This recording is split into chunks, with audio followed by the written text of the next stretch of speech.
welcome to today's episode of A Better Us with Kelly Martins. My name is Kelly, and if you're new to this channel, kindly subscribe and become a part of the family if you like what you see. And here's my heart out to you, my returning subscribers. God bless you. Today I am going to be answering a question a lot of you have been asking for a long time. Kelly, what was the health challenge? How did it start? What happened? I'm here to answer that. So if you're ready, let's get right into it. The health challenge actually started like nothing and developed until the point where I couldn't walk again. It started when I got a hit mistakenly at my back vertebra, which gave me a quick vibration from my head down to my toes. And for a while I couldn't feel my legs, my bones, I couldn't move my body. But after a while it released and I felt better.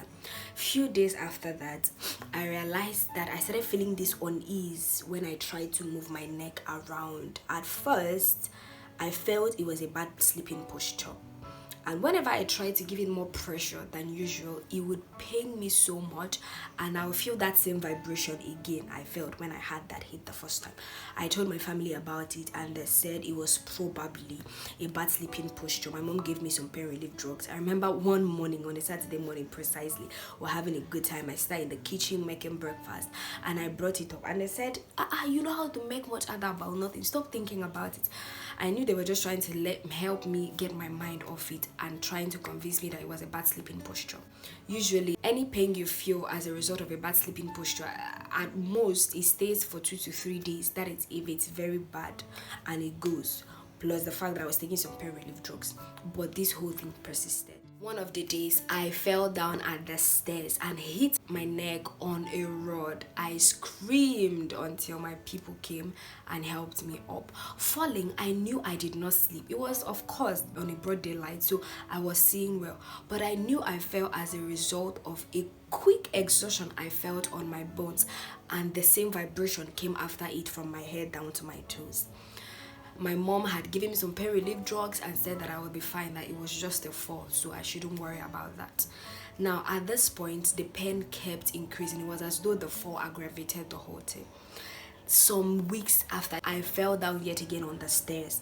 This time, it wasn't really so much of a serious fall because I managed to get up and continue to where I was going, only for me to get to the gate where I fell yet again. This time, I did not just hit my neck on something, also I hit my waist on a concrete floor. I screamed on top of my voice, and again my family came and helped me up.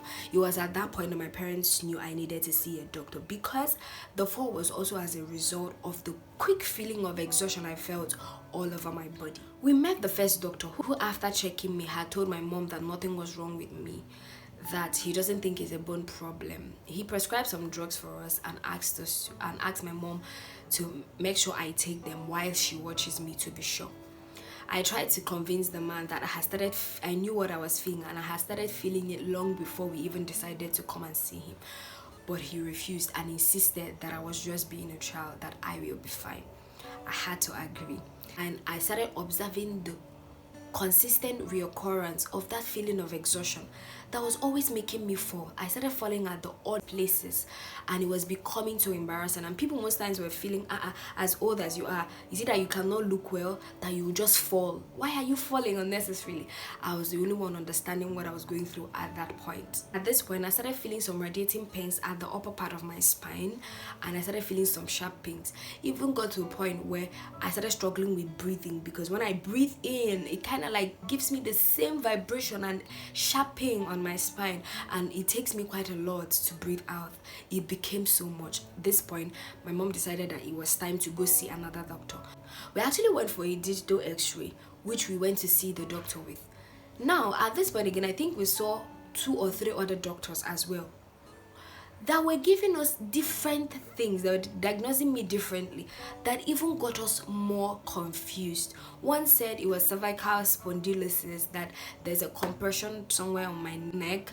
The other one said it was a fracture. They were just saying different things. They were getting us more confused.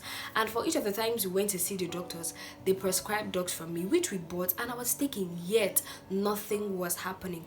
At this point, this whole thing had passed weeks and gone into months.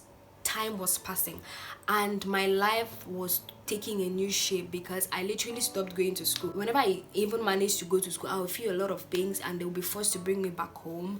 Sometimes I was just home. I remember at some point for a whole term I missed school, and I even started lagging behind. People were saying a lot of things. People felt I was just a trouble. Some others felt I was faking the sickness. It was a real-time struggle for me. Now, after we had seen a couple of other doctors that even got us more confused instead of helping us feel better or even understanding what I was going through, we got tired because they were not helping. We had to stick to the medications that they had already prescribed in the past. I also realized that whenever I took out time away from the usual activities from church, from school, I would feel a bit better because the pains would release a little bit. But whenever I ventured into or began the activities again, the pains would come back, and even much more than it was. My mom also had to stop me from trekking to school, which wasn't even so much of a distance from my house. She also stopped me from carrying my school bag, telling my siblings to help me bring the books I needed home.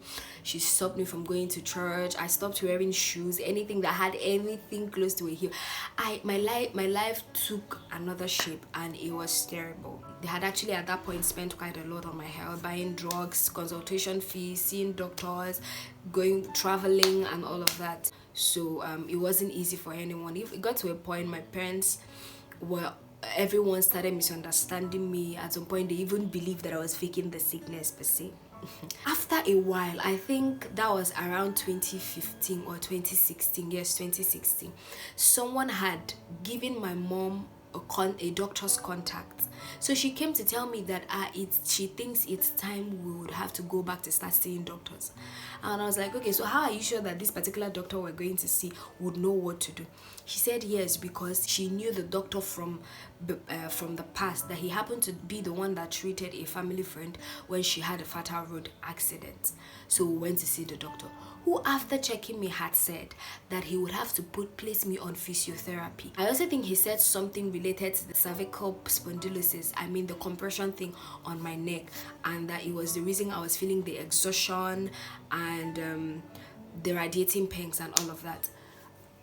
There was a lot of money called though for the physiotherapy, so I had to go back home for my parents to raise the money so I could start the physio.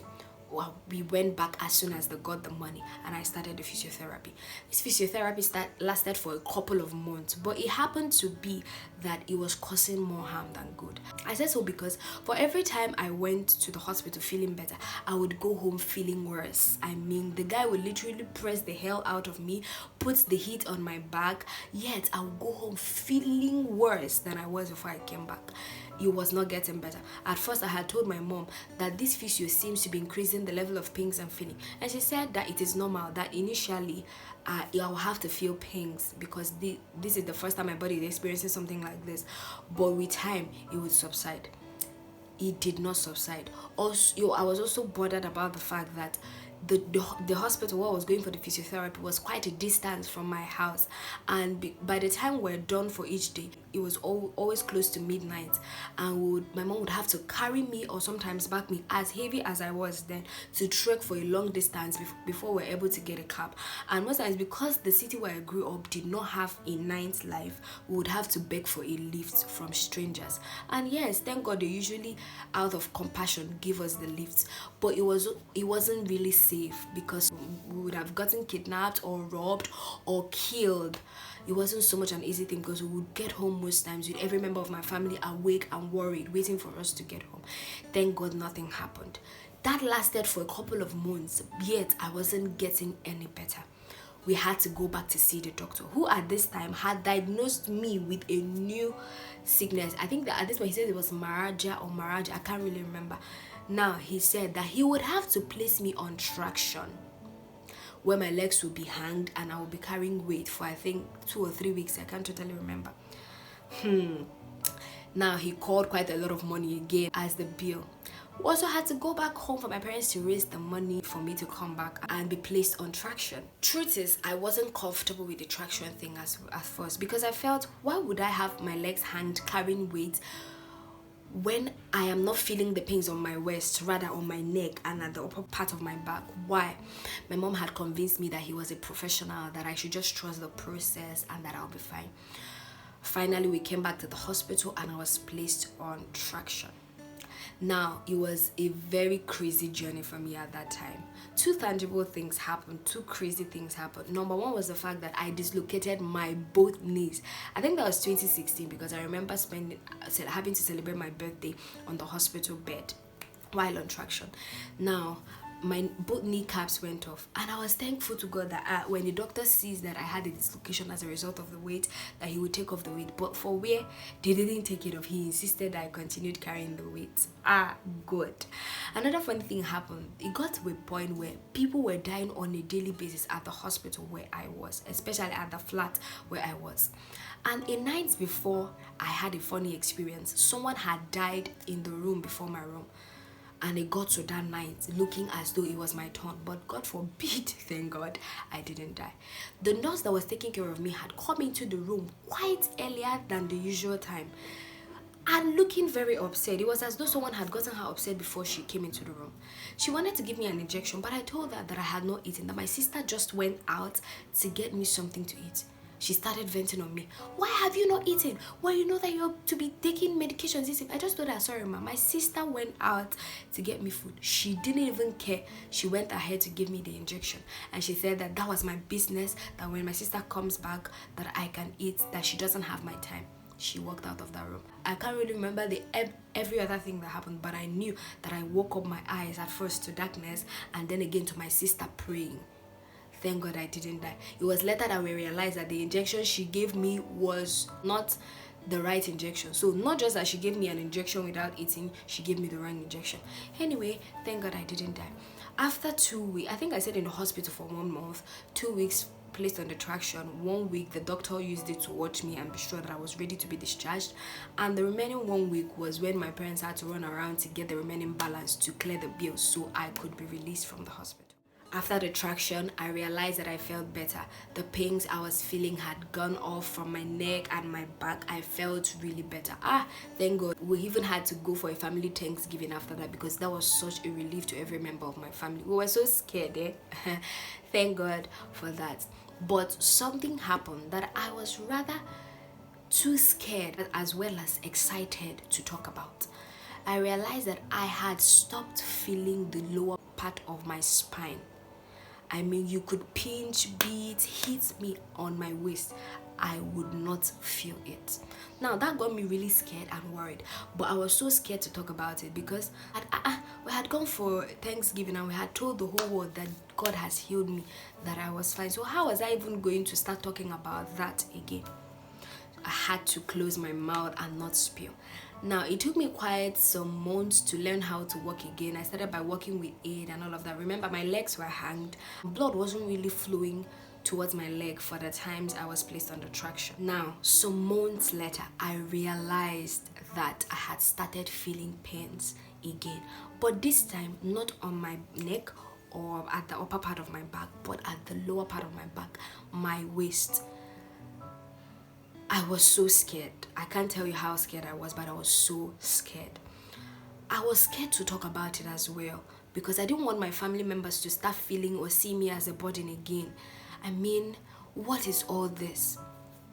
It was after a while that my mom realized that something was wrong. She observed because as at that time, because she still wanted to watch me closely, she was still sleeping with me on the orthopedic foam that they bought for me from the previous experience, so she would be sure that I was fine. So with time, according to her, she realized that I wasn't able to turn well, sit well, feel comfortable. She called me one day. She said, you know you can talk to me about anything. What is wrong with you? That was when I felt free to open up to her. I thought that I started feeling pains again, but this time at the lower part of my spine. She gave me some pain relief drugs. She prayed for me and we believed that I will be fine. I remember those times during our morning devotion, she would tell everybody, please pray for her that affliction cannot rise up the second time. We prayed, we casted and binded the devil. But you know that this pain persisted and even started increasing. With time, it started radiating to other parts of my back. The whole breath things came back. The whole feeling of exhaustion came back, the vibration thing came back, and it even got worse. I didn't know how to explain this, but it was terrible. I mean, why would I be feeling something like this? And at this point, I was not only having to battle with the fact that I was sick in my body, but I was also sick in my mind, because the enemy has started whispering some crazy things to me. I started feeling offended. I started feeling that God has offended me. Like, it was really terrible. How would I even tell people that the girl that went to the hospital and also came to give a testimony that she is fine has started feeling the things she was feeling again, and people have started saying quite a lot of things again. Someone said, if you want to die, die. The other person said, I was faking the sick. A lot has started going on, so it was quite a struggle for me at this time. I mean, it was as though it was a second missionary journey. Now, this whole thing continued till, I think, towards October. I think that was 2017. Yes, October, where I had a very fatal road accident. I had a couple of other accidents, but this one was most fatal, like the craziest accident I had. It happened on my way back to Aba from Port Harcourt, where I went for administration. Now, it happened between the bus where I was in and a trailer loaded with cows. The trailer had failed brake and hit the bus I was in exactly at the back, the spot where I was. That caused the bus to somersault thrice and it fell into a ditch. I don't know, but I knew that I got home. God really saved me. I actually didn't have any physical injury. Like, there was no physical injury. But little did I know that it affected my spine. Like, it aggravated everything. Oh my God. On getting home, they had to take me to the hospital, and the doctor now gave me a corset to wear to help at least, and then he prescribed some drugs to me and all of that. I remember the doctor getting upset, saying, why did the previous doctor that placed you on traction not give you a corset after the traction? You're supposed to get a corset to help you feel better and all of that. Oh my dear, we did not know that one. Anyway, that was where the whole thing started again. I was using the corset hoping to be fine, but I did not get better. At this point, people had started coming to my house to take pictures of me, to go and put in their altars, more like a point of contact, praying for me. A lot of things were happening all at the same time. I waited, hoped, took my medication. I was in pains. The pains kept increasing. It kept increasing. It kept increasing. Now the pains, and at this point, I had started feeling like there was something broken in my back or something. I cannot tell. Now this whole thing, I think it even got into 2018. Yes, it got into 2018. And at this point, I had also started battling. I was also having issues with dislocation. Like, my kneecap kept going off at every slightest opportunity. At every given time, it kept on going off. I became the bandage girl. I literally had my bandage with me anywhere I was going to. I remember sometimes, whenever I'm going to school, my mom would ask me, where is your bandage? Is it inside your bag? You know anything can happen. Put your bandage in your... I'm like, do I have to live on a bandage? It was terrible. So I wasn't only having to battle with the spine issue now and the complications from the accident. I also had to battle with my kneecaps going off. Can you imagine? I remember we went back to see a couple of other doctors that were not helping the case. They were telling us different things and all of that. Like, though every effort we were making were proving to be abortive. Oh God, what is this? And at that point, I had become offended. I was offended by God. I felt, what do you mean? God, what do you mean? Thank God, say God no be man. I said a lot of hurtful things and all of that to God. I didn't, at this point, it wasn't just like I knew the God of my parents, but I knew God for myself. I mean, I had started going for programs, ministering. I would hear tangible testimonies and all of that. I felt, God, why would you let me get to this point in my life, in this health challenge? I thought he had healed me already, and I testified. And of course, the Bible said we overcame by the blood of the Lamb, by the word of our testimonies. What is this?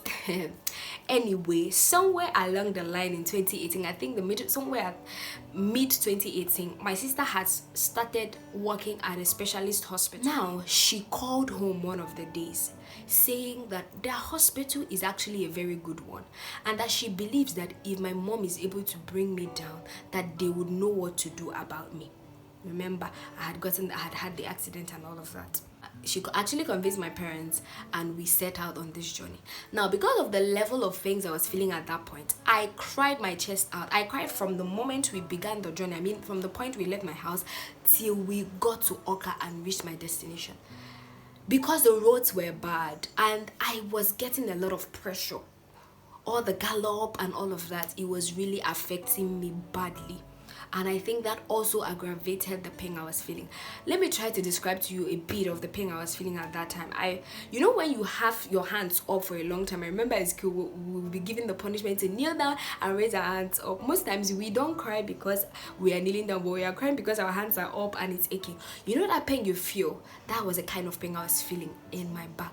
I mean, there was literally no second, and as at that point, I had peace in my body.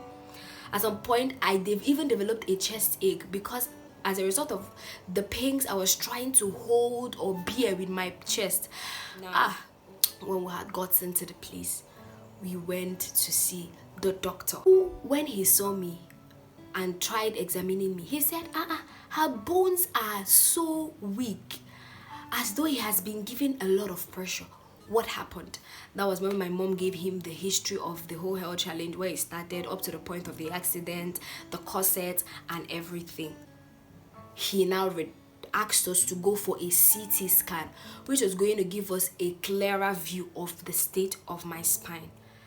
At first, the doctor was so reluctant to tell us what he saw after he had seen the scan results. It happened to be one of my sister's friend, who happened to be also the person who did the scan on me, that told us what the results said.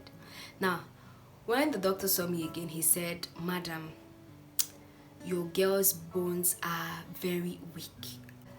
That the reason for the numbness and the pains on my waist were as a result of the compression of my discs." We didn't really understand what that meant until he described it to us. He said, "Okay, you know when you have two slices of bread that has butter in between?" He said, my mom said yes. He said, "Now when you put them together and press them," he said, "what happens?" My mom said, "The butter finds their way out of the edges of the sliced bread." He said yes. He said that was the state of my waist. That not only are my disc spaces compressed, that they have been given so much pressure that caused them to leave their position, that it has gotten so bad. That how come it got to this point, that possibly that the procedures and the things that the previous doctors did had also caused this thing, also the accident. He said, okay, that the only remedy to this would be a surgery, a spine surgery. Imagine me going in for a spine surgery. He said that it would be a spine surgery, which I would have to go in for to help take off the pains I was feeling, because the pains were so excruciating at that point. He said that he wasn't going to be guaranteeing that I would walk again, but he was going to guarantee 100% that the surgery was going to take away the pains I was feeling. Oh my God. Oh my God. Now, this surgery was running in millions, which my parents did not have. Oh, dear Lord. They had spent quite a lot on my health before that time. And not like we had all the money in the world. So where were they going to even get all the money that the doctor called? Anyway, I remember my mom breaking down in tears and saying that she doesn't know where she's going to get this money. But if the doctor is promising that after this surgery that I was going to feel better, that she was going to go out of her way to raise this money. That I remember we went home, my mom called everyone she knew, family, friends, church. She was telling them not to just pray for me, but to also help us financially. It was a terrible experience. It was a terrible experience. And at that point, trust me, I wasn't just sick in my body. The sickness in my mind had also increased. I'll tell you about it in the next episode, where I'll be telling you how the miracle happened. I know there's a lot of tension going on right now in your mind, in your chest. Don't worry, we'll tell you about it. The good thing is that I'm fine. I am very well. And Jesus takes the glory. I'll definitely see you in the next episode. Do not forget to share this. This is my testimony, and I'm sure it would inspire someone out there. Comment, share with me your thoughts, like, subscribe, engage, and I'll definitely see you in the next episode. Peace.